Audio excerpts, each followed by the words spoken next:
Let's cut across now to Prime Minister Narendra Modi's message to BJP workers on the party's Foundation Day. उपस्थित हमारे भारत के यशस्वी प्रधानमंत्री सम्माननीय नरेंद्र मोदी जी हमारे संसद भवन के कमेटी हॉल से एनेक्सी के कमेटी हॉल से जुड़े हुए भारत सरकार के सभी मंत्री और हमारे सांसदगण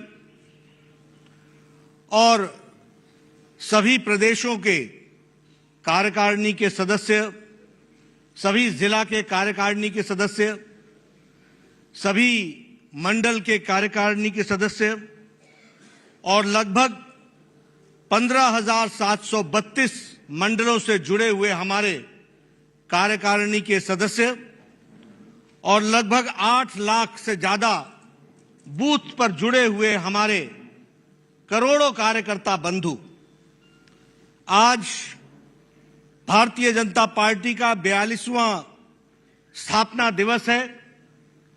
यह हम सब के लिए बहुत ही खुशी का विषय है और यह हम सब के लिए सुअवसर है जब भारत के यशस्वी प्रधानमंत्री, जिन्होंने इस भारतीय जनता पार्टी की यात्रा में अपने जीवन को लगाया है और जिन्होंने हमारा मार्गदर्शन किया है, ऐसे यशस्वी प्रधानमंत्री जी का हम सबको मार्गदर्शन मिलेगा, संबोधन मिलेगा। मैं अपनी ओर से और आप सभी करोड़ों कार्यकर्ताओं की ओर से उनका हार्दिक अभिनंदन करता हूं, स्वागत करता हूं। साथ ही साथ जब हम स्थापना दिवस मना रहे हैं तो मैं शीर्ष नेतृत्व की तरफ से करोड़ों कार्यकर्ताओं को शुभकामनाएं देता हूं और ईश्वर से प्रार्थना करता हूं कि हमारे ये करोड़ों कार्यकर्ताओं को प्रधानमंत्री मोदी जी के नेतृत्व में बताए गए रास्ते पर चलने के लिए ईश्वर शक्ति दे, ताकत दे, ताकि हम समाज में जो परिवर्तन लाते हुए देश को मजबूती की ओर ले जा रहे हैं मोदी जी के नेतृत्व में, उसमें हमें ताकत मिले, हम उसको सही ढंग से पूरा कर सकें और आज स्थापना दिवस पर इस संकल्प को लेकर के हम चलें, ऐसी मैं ईश्वर से प्रार्थना करता हूं। मित्रों, 42 वर्ष के इस कार्यक्रम के साथ साथ आज हमें उन लोगों को भी याद करना है जिन्होंने जनसंघ काल से पहले दिया को लेकर के चले और बाद में कमल के फूल को लेकर के चले। 3-3, 4-4 पीढ़ियों ने अपने आप को खपा दिया आज इस पार्टी को यशस्वी बनाने के लिए। आज उनको भी याद करने का अवसर है।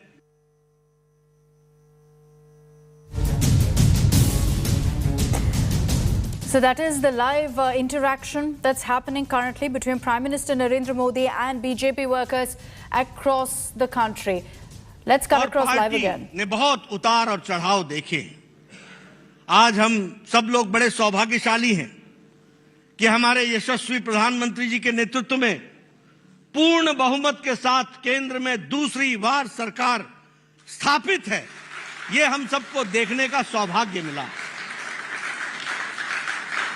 आज ये हम सबका सौभाग्य है कि हमारे भारतीय जनता पार्टी की और एनडीए की सरकार मिला ले, भारतीय जनता पार्टी की विशुद्ध 12 राज्यों में सरकार, और अगर एनडीए की सरकार बनाए तो 18 राज्यों में हमारी सरकार है। और इसके साथ साथ जब मैं लंबी यात्रा की बात करता हूं तो हमारे आज 402 सांसद हैं और राज्यसभा में 1988 के बाद 100 का आंकड़ा पार करने वाली भारतीय जनता पार्टी अकेली पार्टी है। यह गौरवमय अवसर है, ये सौभाग्य है हम सबका कि हम भारतीय जनता पार्टी को इस तरीके से आगे मोदी जी के नेतृत्व में बढ़ता हुआ देख रहे हैं। हमारे विधायकों की संख्या आज 1379 है और हम हर एक प्रदेश में अपने आप को स्थापित करने के लिए अग्रसर हैं। हम जब यात्रा की बात करते हैं तो मैं यह भी बताना चाहूंगा कि आदरणीय प्रधानमंत्री जी के सूझबूझ और मार्गदर्शन के कारण भारतीय जनता पार्टी के छवि को बदलने में भी हम सब लोगों ने, करोड़ों कार्यकर्ताओं ने उनके मार्गदर्शन पर चल करके पार्टी को आगे बढ़ाने का काम किया है। हमारी पार्टी सिर्फ राजनीतिक दल के रूप में नहीं जानी जाती, इसका सामाजिक पक्ष भी उजागर हुआ है।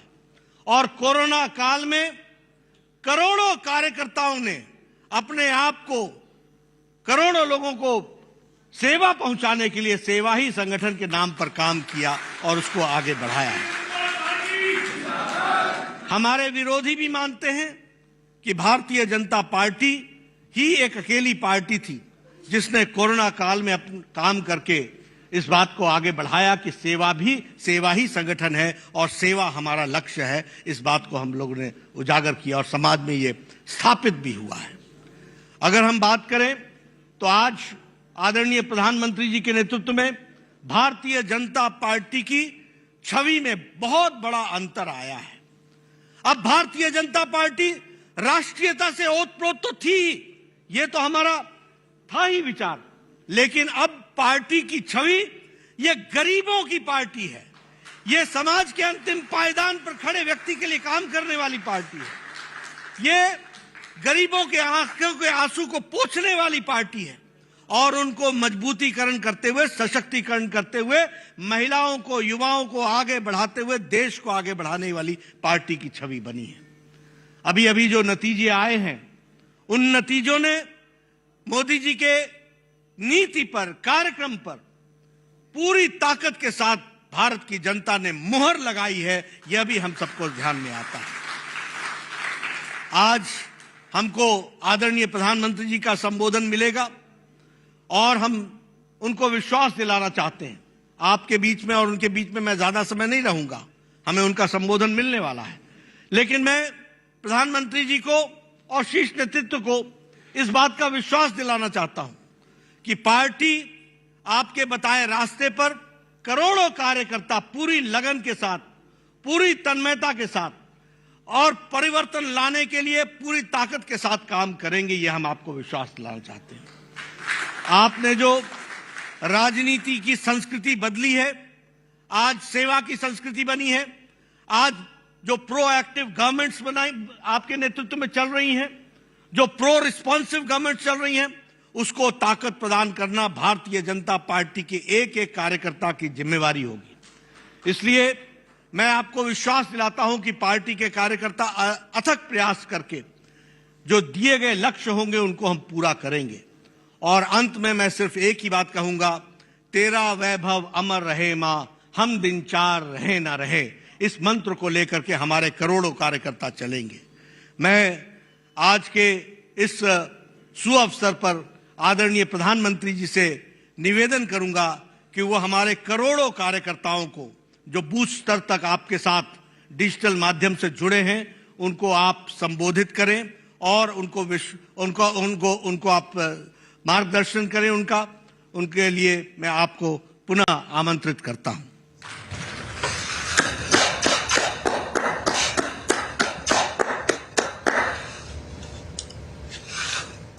नमस्कार। भारत माता की, भारत माता की, भारत माता की। भारतीय जनता पार्टी के स्थापना दिवस के इस पुण्य अवसर पर मेरे साथ जुड़े पार्टी के सभी समर्पित कार्यकर्ता साथी, पार्टी के समस्त पदाधिकारीगण, हमारे राष्ट्रीय अध्यक्ष श्रीमान जेपी नड्डा जी, देवी और सज्जनों, आज नवरात्रि की 5वीं तिथि भी है।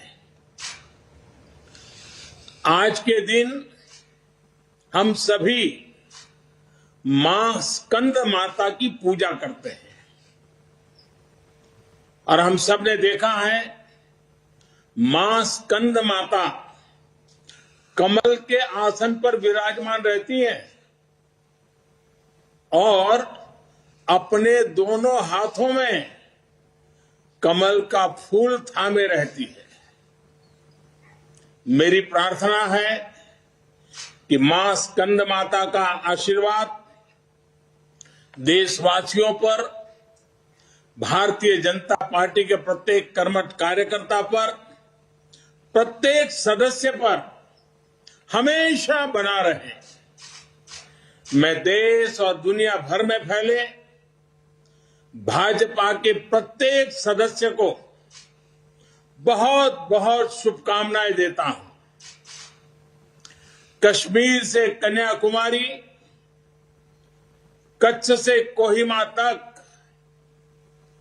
भाजपा एक भारत श्रेष्ठ भारत के संकल्प को निरंतर सशक्त कर रही है। श्रद्धेय डॉक्टर श्यामा प्रसाद मुखर्जी, पंडित दीनदयाल उपाध्याय जी, अटल बिहारी वाजपेयी जी, राजमाता सिंधिया जी, कुशाभाऊ ठाकरे, सुंदर सिंह जी भंडारी, अनेक महापुरुष, ऐसी अनेक विभूतियों ने जिन्होंने जनसंघ से लेकर भाजपा तक इस पार्टी के निर्माण में खुद को खपा दिया, मैं उन सब के चरणों में नमन करता हूं।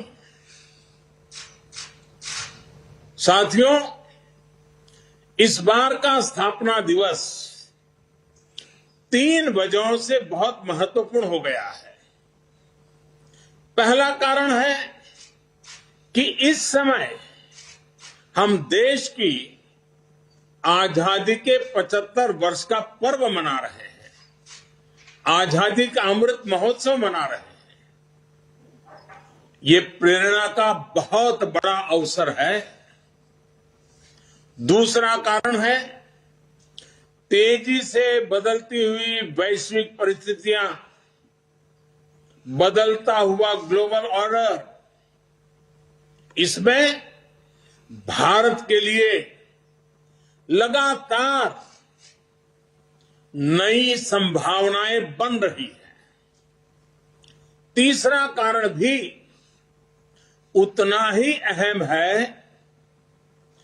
कुछ सप्ताह पहले 4 राज्यों में भाजपा की डबल इंजन की सरकारें वापस लौटी है।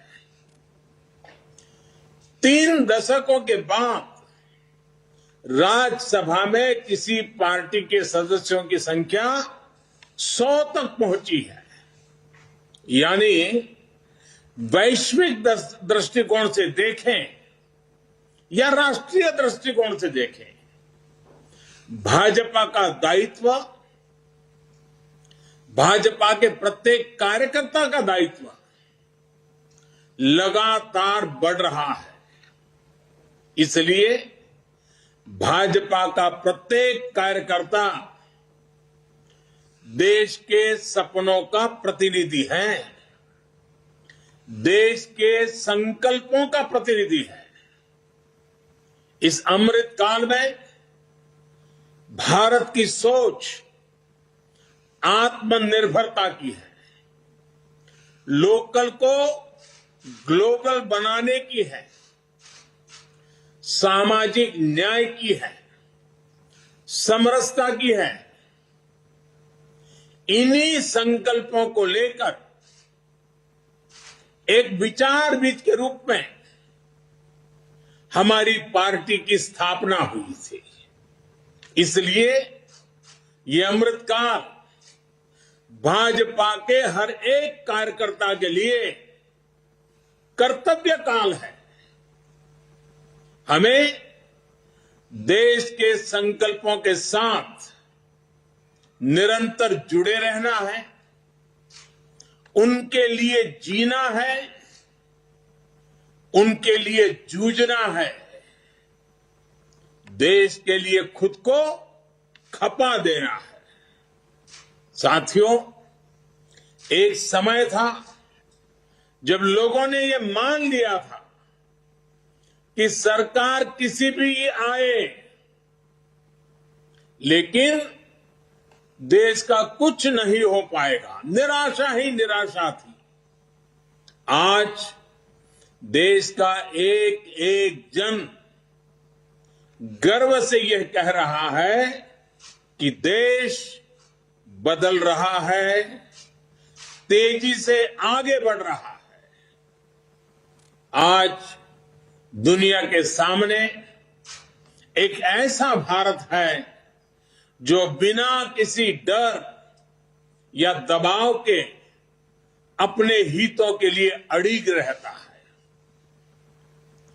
जब पूरी दुनिया दो विरोधी ध्रुवों में बटी हो, तब भारत को एक ऐसे देश के रूप में देखा जा रहा है जो दृढ़ता के साथ मानवता की बात कर सकता है।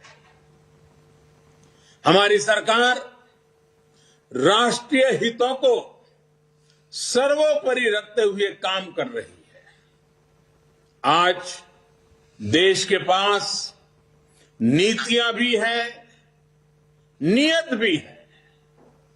आज देश के पास निर्णय शक्ति भी है और निश्चय शक्ति भी है। इसलिए आज हम लक्ष्य तय कर रहे हैं, उन्हें पूरा भी कर रहे हैं। आपने भी देखा है, कुछ समय पहले ही देश ने $400 बिलियन यानी 30 लाख करोड़ रुपए से भी ज्यादा के उत्पादों के एक्सपोर्ट का टारगेट पूरा किया है।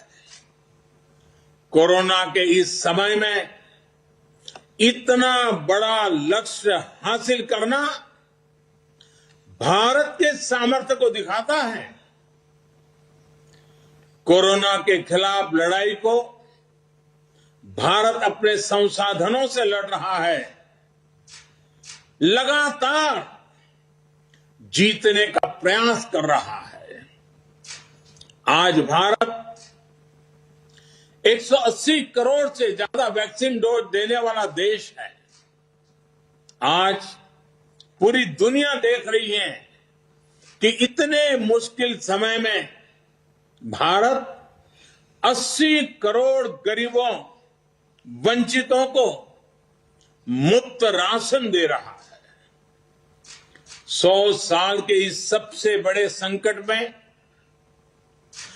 गरीब को भूखा ना सोना पड़े, इसके लिए केंद्र सरकार करीब करीब 3.5 लाख करोड़ रुपए खर्च कर रही है।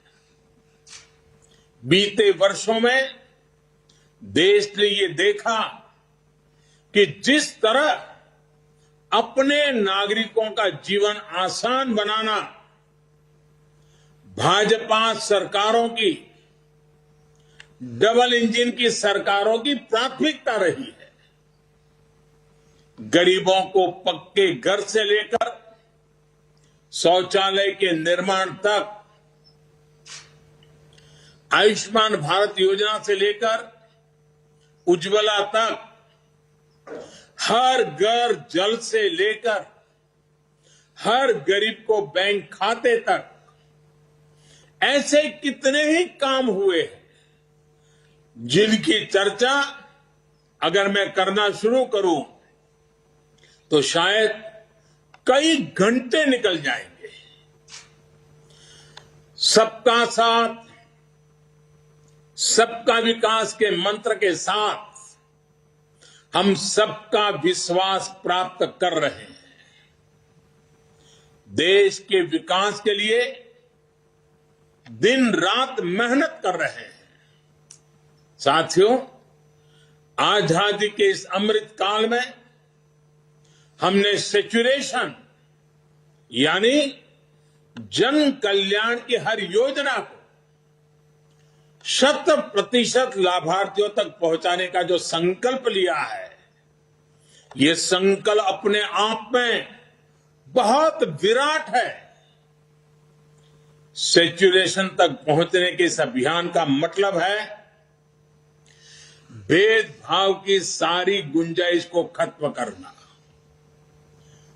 तुष्टीकरण की आशंकाओं को समाप्त करना, स्वार्थ के आधार पर लाभ पहुंचाने की प्रवृत्ति को खत्म करना और समाज की आखिरी पंक्ति में खड़े आखिरी व्यक्ति तक सरकारी लाभ पहुंचे, ये सुनिश्चित करना, यही तो है सबका साथ सबका विकास।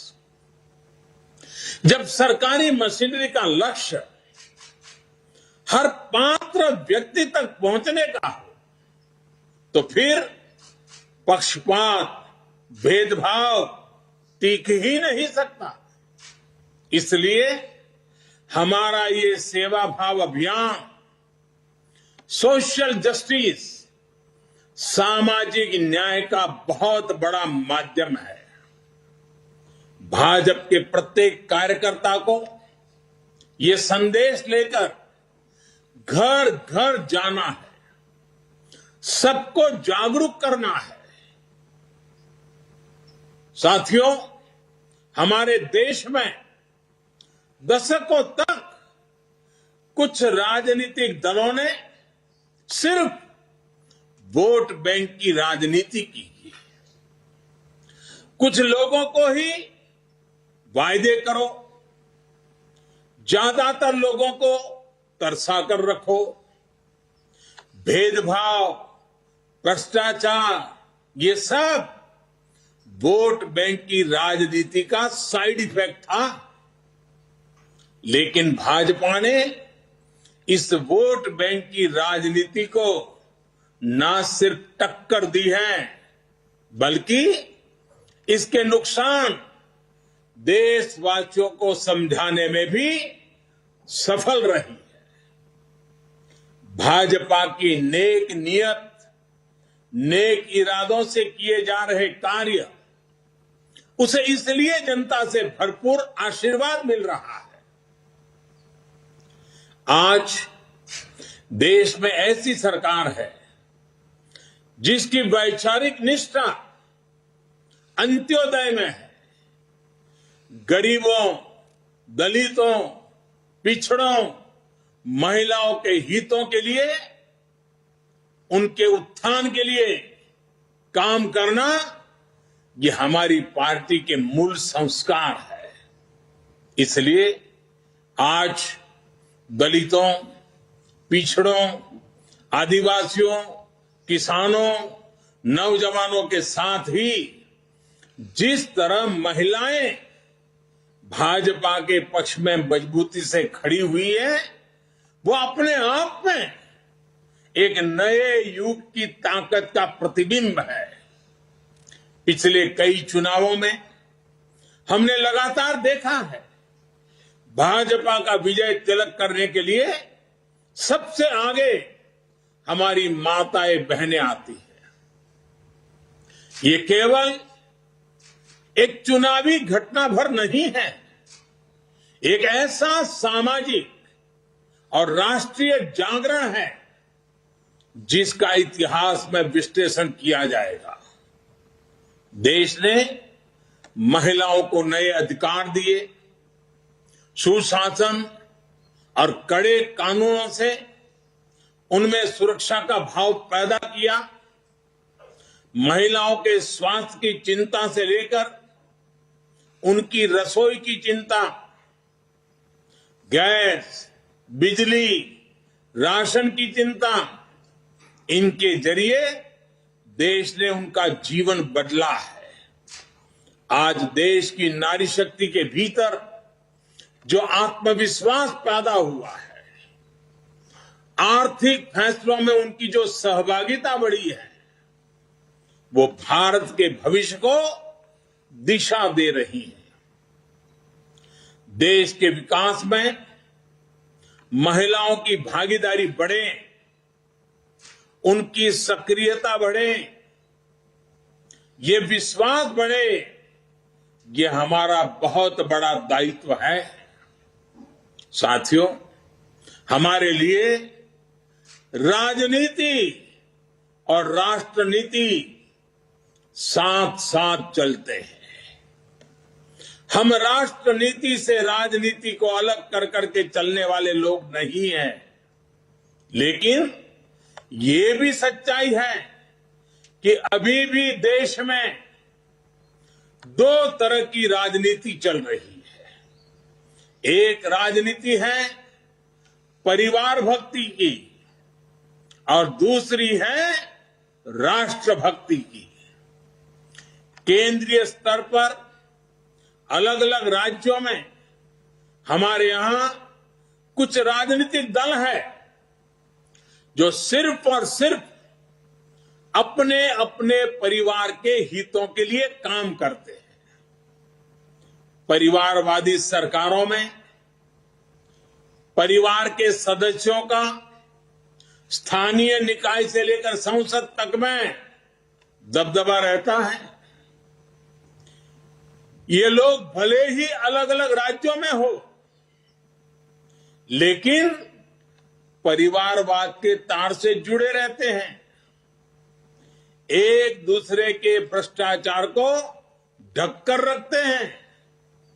बीते दशकों में इस वजह से देश का बहुत बड़ा नुकसान हुआ है।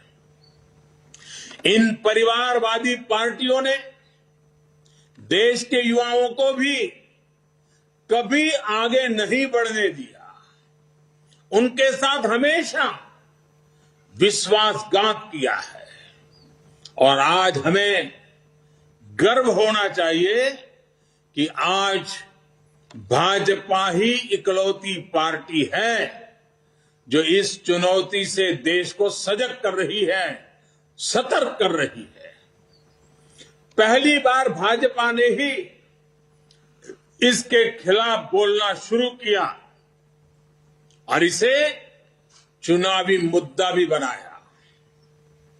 मुझे इस बात का संतोष है कि देश के लोग, देश के युवा अब धीरे धीरे ये समझने लगे हैं कि किस तरह परिवारवादी पार्टियां लोकतंत्र की सबसे बड़ी दुश्मन है। साथियों, लोकतंत्र के साथ खिलवाड़ करने वाली ये पार्टियां संविधान और संवैधानिक व्यवस्थाओं को भी कुछ नहीं समझती। ऐसी पार्टियों से आज भी हमारे कार्यकर्ता अन्याय, अत्याचार और हिंसा के खिलाफ लोकतांत्रिक मूल्यों के साथ लड़ रहे हैं। इनमें से कई कार्यकर्ताओं को अपना बलिदान तक देना पड़ा है। हम सब हमारे इन कार्यकर्ताओं के परिवारों की पीड़ा में शामिल है। मैं सभी कार्यकर्ताओं को विश्वास दिलाता हूं कि भाजपा ऐसे राज्यों में लोकतांत्रिक मूल्यों की फिर से स्थापना करने के लिए निरंतर संघर्ष करती रहेगी। और ये महासंघर्ष, ये महायज्ञ तब तक चलेगा जब तक लोकतंत्र विरोधी ताकतों को हम परास्त नहीं कर देते। साथियों, आज पार्टी के स्थापना दिवस पर मेरा एक आग्रह आपसे नमो ऐप पर कमल पुष्प मॉड्यूल से जुड़ने का भी है। जिन अनगिनत लोगों ने पार्टी के लिए, देश के लिए खुद को खपा दिया, 3-3, 4-4 पीढ़ी खपा दी, ये कमल पुष्प उनको समर्पित है। कमल पुष्प एक तरह से सभी भाजपा कार्यकर्ताओं के लिए प्रेरणा का पुष्प है। कमल पुष्प को आप जितनी बार पढ़ेंगे, आपको हर जीवन गाथा,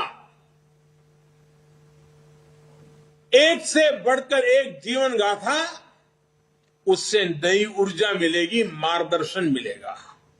साथियों, आज देश जमीन से जुड़े तमाम अभियानों को आगे बढ़ा रहा है और भाजपा के कार्यकर्ता के रूप में जमीन पर उनके सारथी आप ही हैं। अभी कुछ दिन बाद ही ज्योतिबा फुले और बाबा साहब आंबेडकर जी की जयंती है। पार्टी आज से सामाजिक न्याय पखवाड़ा शुरू करने जा रही है। मेरा आप सभी से विशेष आग्रह है कि इस अभियान में सक्रियता से जुड़े। सरकार गरीबों के लिए जो योजनाएं चला रही है, जो प्रयास कर रही है, उनके प्रति देशवासियों को जागरूक करें और एक कार्यकर्ता के रूप में पार्टी मुझे जो आदेश करेगी, मैं भी कार्यकर्ता के रूप में पूरी मेहनत करूंगा। आपका साथी कार्यकर्ता होने के नाते यही मेरी आपसे भी अपेक्षा है। मुझे पूरा विश्वास है कि हम सब मिलकर इसी तरह राष्ट्र सेवा के यज्ञ में अनवरत लगे रहेंगे। आपके प्रयासों से देश अनंत ऊंचाइयों तक पहुंचेगा। इसी भावना के साथ आप सभी को एक बार फिर बहुत बहुत बधाई, धन्यवाद।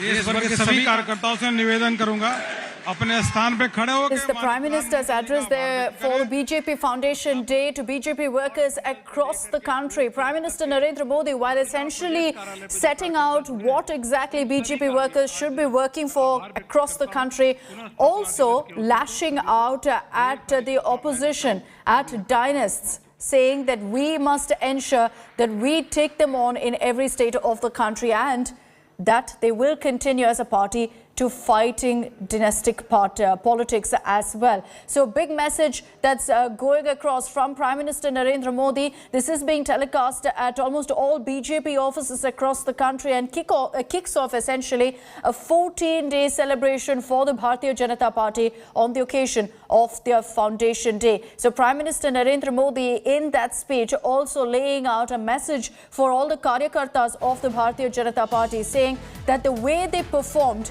in the state elections, that the BJP is always voted back to power based on their performance, is something that must continue. But the big headline on your screens there of what Prime Minister Narendra Modi has said, attacking the opposition, he said that dynastic politics and parties have always ruined India and that the BJP will continue to fight these kind of dynasts and fight dynastic politics. The BJP is against dynastic rule, and that is the Prime Minister's message. No doubt will be seen as a direct attack at the Gandhis, at Rahul Gandhi and Sonia Gandhi of the Congress. It's not the first time, of course, he sent across this kind of a message, but this no doubt will trigger a fresh political fight between the BJP and the Congress. Prime Minister Narendra Modi there essentially laying out the blueprint for the BJP in the coming months, saying very clearly that their mission must be to stop dynastic politics in the country, highlighting, according to him, that it's ruined India in the past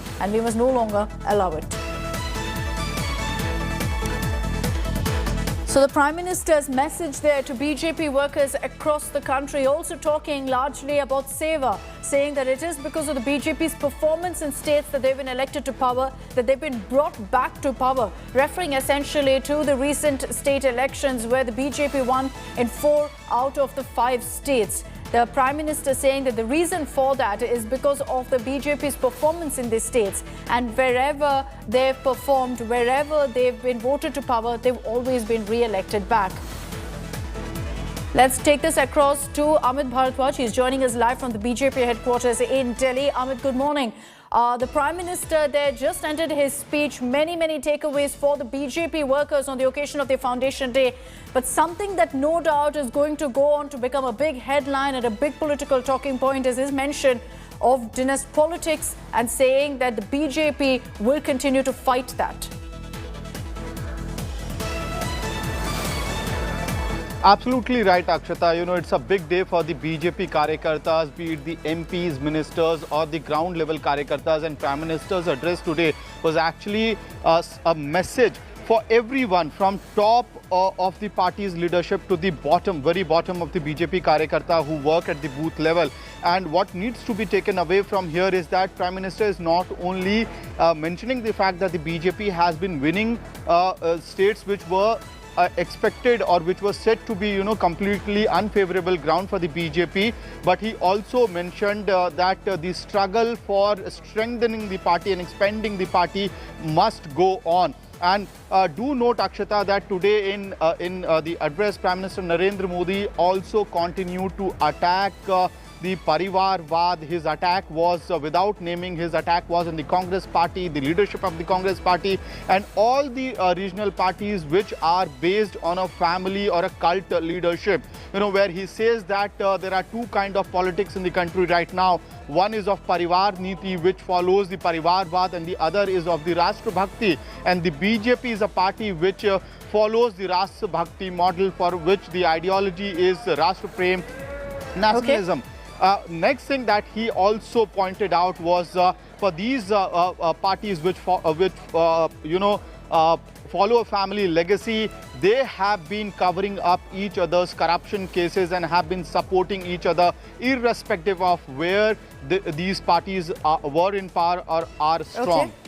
All right, Amit, thank you for those details. So Prime Minister Narendra Modi there attacking Parivarvadi politics and saying very clearly that the BJP has a culture of challenging vote bank politics and ensuring that that entire culture is wiped out in the country. Many, many takeaways that we'll continue discussing for you here on India Today of what the Prime Minister has had to say. For the moment, thanks, Amit, for joining us with all of those details. I'm slipping into a short